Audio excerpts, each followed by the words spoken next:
What's up everybody, and welcome to the World of Warcraft Patch 6.0 Survival Guide. In this video, I'll give you a quick walkthrough of some of the most important changes coming in Patch 6.0.2, the Iron Tide. Remember, for the full details on everything that's happening and why, there are complete patch notes with developer insights available at worldofwarcraft.com.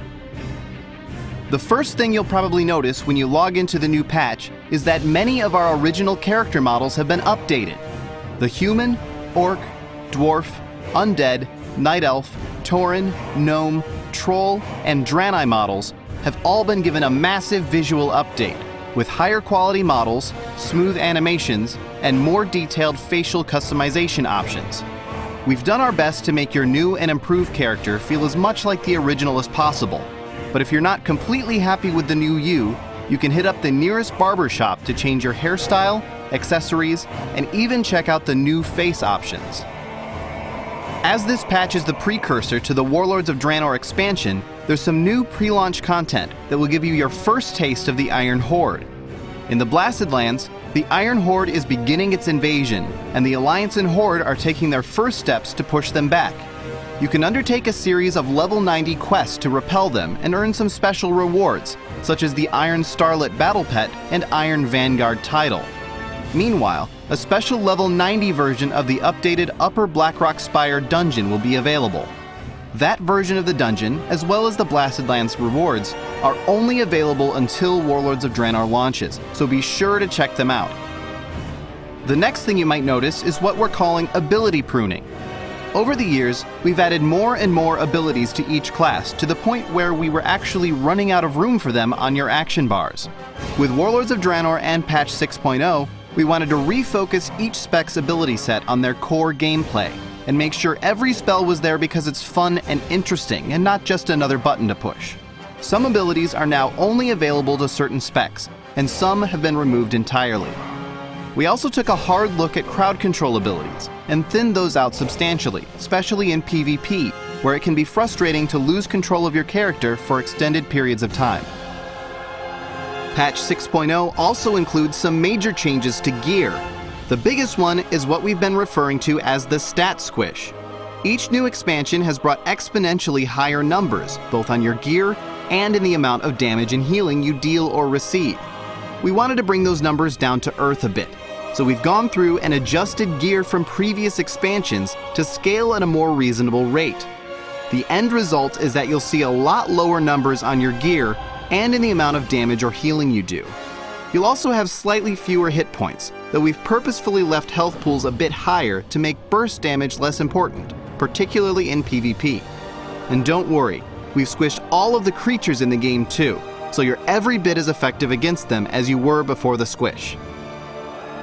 Aside from the stat squish, we've added some new stats and removed some others. Hit, expertise, dodge, and parry have all been removed from gear and replaced with some new stats: bonus armor, multi-strike, and versatility. Multi-strike will allow your damage or healing spells to hit multiple times, and versatility will both increase the damage and healing you do and reduce the amount of damage you take. If you're not sure which stat you should go after, check your spellbook. Each spec now has a passive ability that gives a raw benefit to one secondary stat. Bonus armor is a new stat for tanks that will reduce the amount of damage you take, and only appears on rings, necklaces, cloaks, and trinkets. We've also replaced spirit on a lot of gear, but greatly increased both base mana regen and the amount of regen you get from spirit, to compensate for having less of it on your gear. Valor and Justice points have been removed from the game, and any Valor or Justice points you had have been converted into gold. Most of the stuff you used to buy with Valor or Justice, you'll now buy with gold instead, with a couple of exceptions. Item upgrades can now be purchased with lesser charms of good fortune at 50 charms per upgrade. Heirlooms are still available via honor points, the Darkmoon Fair, and the Argent Tournament in Icecrown, but the NPCs that sold them for Justice points have been removed temporarily while we work on the Heirloom Collection feature for a future patch. Speaking of which, one of the new features in Patch 6.0 is the Toy Box Collection.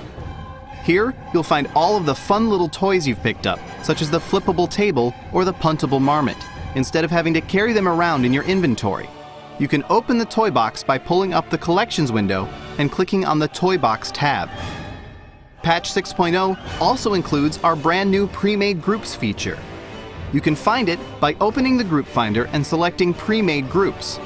You can make or find a premade group for basically anything: quests, dungeons, raids, arenas, battlegrounds, or even a custom group that doesn't fall into any of those categories.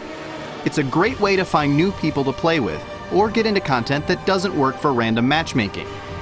If you're into PvP, you should also check out the new Skirmish feature, which will allow you to queue up for unranked 2v2 or 3v3 arenas, either by yourself or with some friends. That pretty much covers the most important updates and features in patch 6.0, but there's a lot more going on, so be sure to check out the full patch notes on worldofwarcraft.com. It'll give you a complete listing of everything that's changed, along with insight and explanations directly from the development team. Thanks for watching this video, and we'll see you in Azeroth.